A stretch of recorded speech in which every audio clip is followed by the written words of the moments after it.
vous allez bien. On se retrouve aujourd'hui pour une nouvelle vidéo et aujourd'hui ça y est, c'est le moment, c'est l'instant. On va donc préparer le budget du mois de novembre.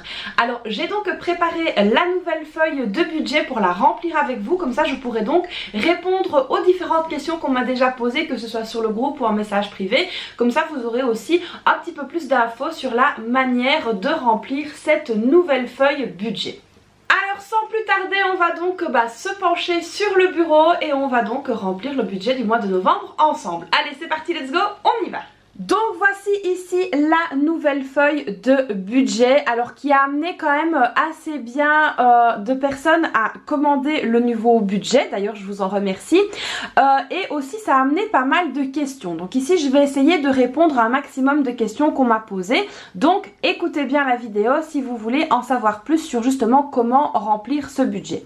Donc évidemment ici c'est très facile, on remplit tout simplement le mois. Alors ensuite vous avez donc ici la case revenus où on va donc mettre tout ce qu'on perçoit sur le mois.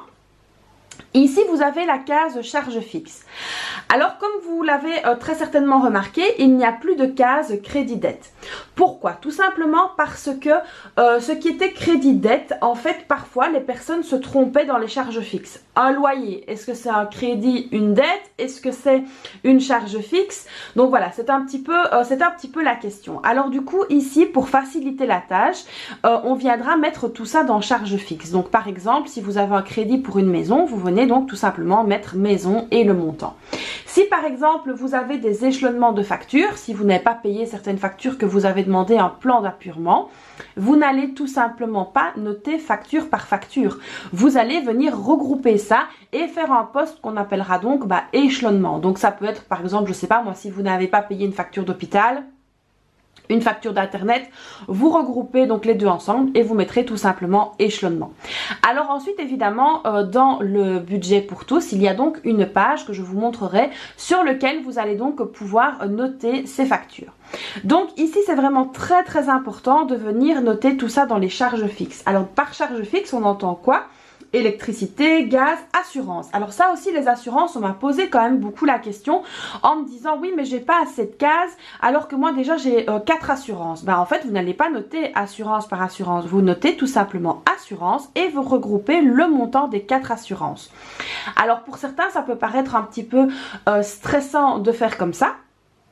Évidemment vous pouvez toujours aussi vous servir de l'arrière de la page.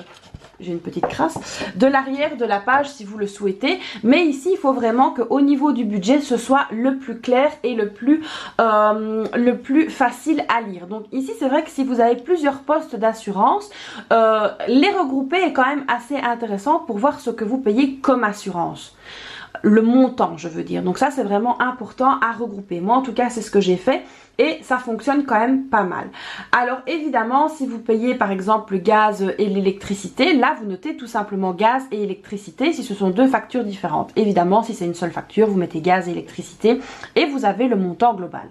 Donc voilà ici un petit peu pour l'explication de charge fixe. Alors dans charge variable, maintenant on va aussi bien entendre tout ce qui est à payer par carte que ce qui est à payer en espèces. Voilà, avant vous aviez un encart qui s'appelait enveloppe et vous aviez un encart qui s'appelait dépenses variables. Et là aussi c'est vrai que parfois il y avait des personnes qui hésitaient un petit peu à quoi mettre dans quelle case. Et donc ici on a regroupé tout ça, comme ça maintenant il suffira tout simplement de noter, voilà par exemple moi le carburant, avant je le notais dans dépenses variables. Mais ici je vais noter donc carburant, ça vous le verrez après, et que je le paye par carte, donc par contre et pas en espèces. Donc ça c'est vraiment très important aussi, c'est pour ça que j'ai regroupé les charges variables. Et donc ici nous avons les épargnes, et donc concernant les épargnes évidemment là ça ne change pas par rapport à avant, vous renotez tout simplement ici vos épargnes que vous avez. Alors évidemment il y aura toujours des personnes qui auront besoin de plus de cases ou moins de cases etc. Et ça voilà je ne peux pas évidemment faire des pages de budget comme ça personnalisé et j'ai essayé quand même de mettre un maximum de cases pour que vous puissiez justement avoir de la facilité à écrire. Alors évidemment si vous manquez de cases, n'hésitez pas à regrouper ou à utiliser le verso de la page. Donc voilà ici pour les petites informations concernant cette nouvelle page. Donc on va tout de suite commencer à remplir donc mon budget à moi.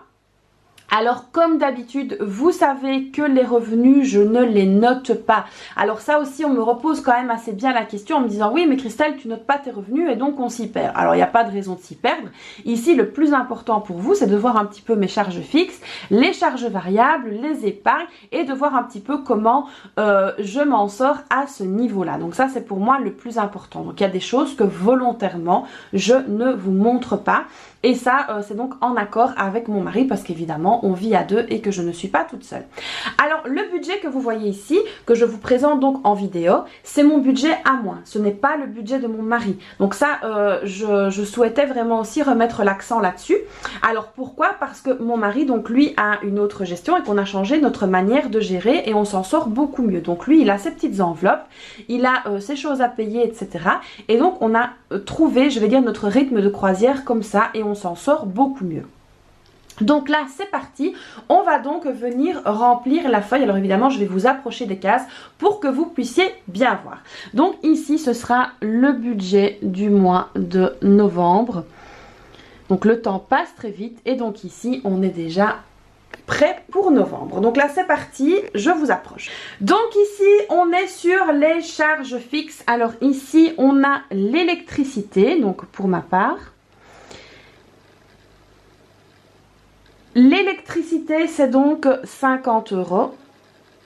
Donc, comme je l'ai dit et je le rappelle, c'est ma quote-part à moi, ce n'est pas celle de mon mari.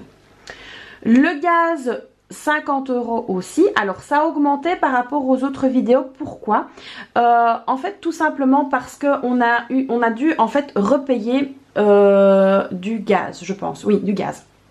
On a dû repayer du gaz et ici en fait j'ai téléphoné pour faire augmenter mes acomptes aussi bien en électricité qu'en gaz, comme ça je peux donc espérer retoucher l'année prochaine, hein, enfin fin d'année plutôt que, non pas fin d'année ici, fin de l'année prochaine, plutôt que de repayer et donc j'ai préféré faire augmenter mes acomptes. Alors si vous avez aussi des acomptes chez votre fournisseur, vous pouvez donc demander pour les augmenter.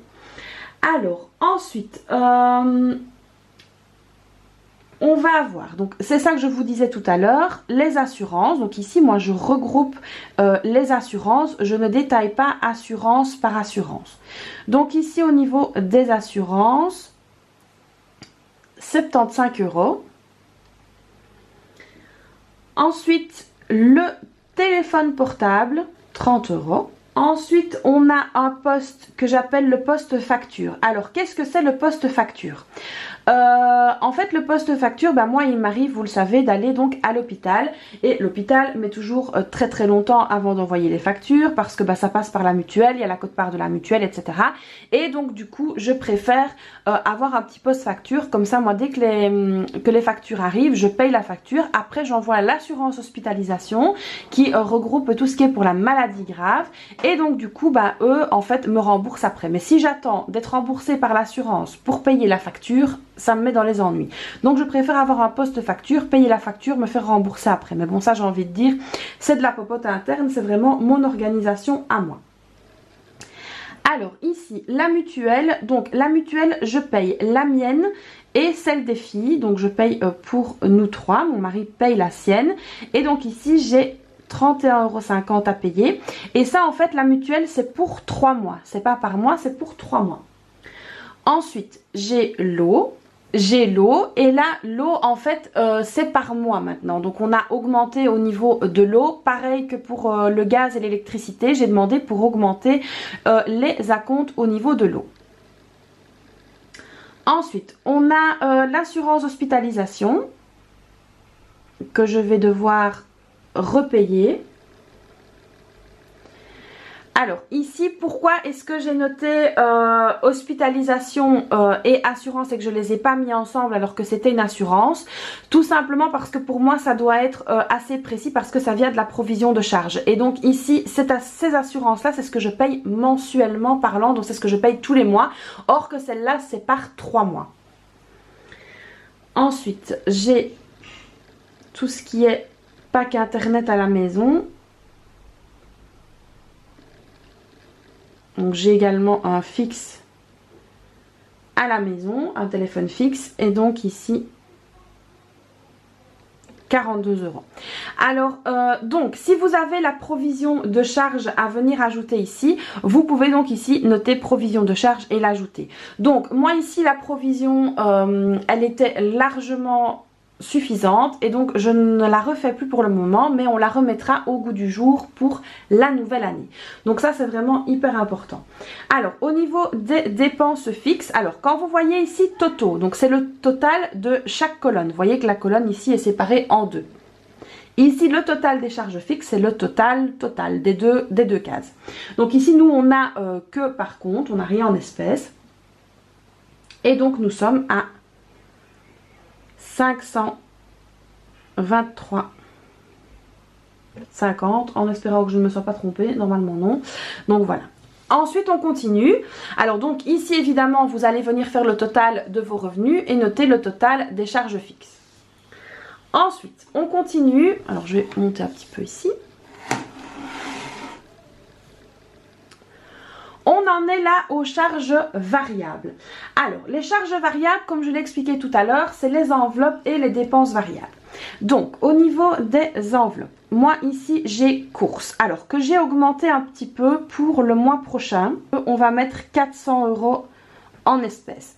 Alors mon mari paye évidemment une partie des courses et lui il paye donc par carte bancaire et donc ici les 400 € c'est vraiment ce que je mets moi et donc c'est vrai qu'ici on a tendance à faire un pot commun pour les courses hein, évidemment mais donc lui il a beaucoup plus facile de payer avec la carte parce que c'est vrai que quand je l'appelle la journée va me chercher un pain, va me chercher ci, va me chercher ça, du coup lui en fait il paye avec la carte, donc ici on fait un petit peu des deux. Alors ensuite ici au niveau de la maison,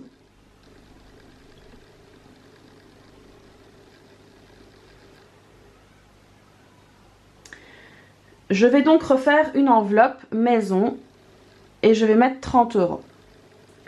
Ensuite on a la santé.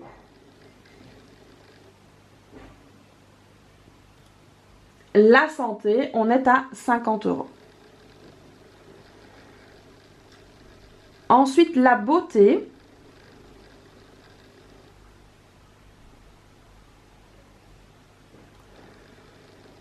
€30. Le divers.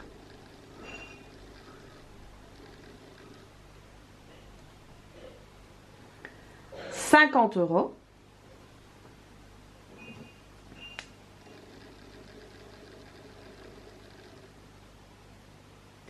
Alors les vêtements. Alors pour ne rien vous cacher, je dois absolument me rhabiller un petit peu parce que c'est une vraie catastrophe. Les vêtements, on va mettre 100 €. Alors désolée si c'est un petit peu flou. J'essaye au maximum que ce soit le moins flou possible. Alors l'école, on va mettre 50 € dedans.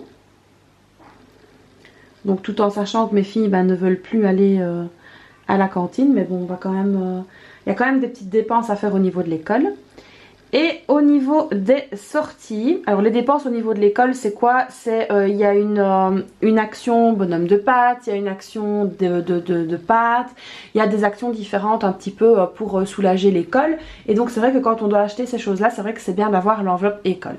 Et alors au niveau des sorties, là je vais venir mettre 100 €.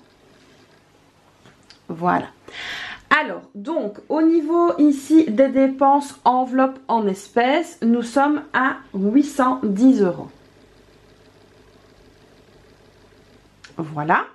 Alors, on continue dans toujours les charges variables. On va avoir les parkings. Donc ça, je prévois quand même parce que comme je garde très rarement la voiture, je prévois quand même aussi une petite enveloppe pour les parkings. Un petit montant parce que les parkings c'est très souvent par carte. Et donc 10 €. Et alors au niveau du carburant, moi je prévois très peu par rapport à mon mari. Je prévois quand même 50 €. Et donc ici nous avons 60 € en espèces. Ce qui fait donc un total de 870 € ou 870 €. Donc voilà, ici le total est bien renoté ici. Donc voilà ici pour les charges variables, donc ce qui va un petit peu se passer, donc c'est un peu plus que d'habitude, parce que j'ai augmenté au niveau des courses et il y a certaines enveloppes que j'ai également augmentées. Donc pour le mois de novembre, je pouvais tout à fait me le permettre, c'est donc pour ça que j'ai augmenté. Alors ensuite au niveau des épargnes, maintenant là au niveau des épargnes, il y a certaines petites choses qui ont changé aussi et donc on va tout de suite venir voir ça. Alors, le fonds de secours, vous savez que ça c'est pour moi et de loin le poste le plus important. Et donc au niveau du fonds de secours, on va venir mettre 50 €. Ensuite au niveau des anniversaires, alors les anniversaires, ça j'ai augmenté un petit peu aussi. Là on va venir mettre 50 €. Voilà. Ensuite donc nous avons les fêtes.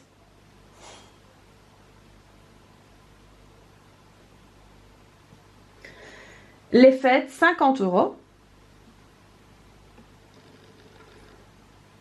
Alors, il y a une nouvelle enveloppe épargne qui va s'appeler l'épargne enfant.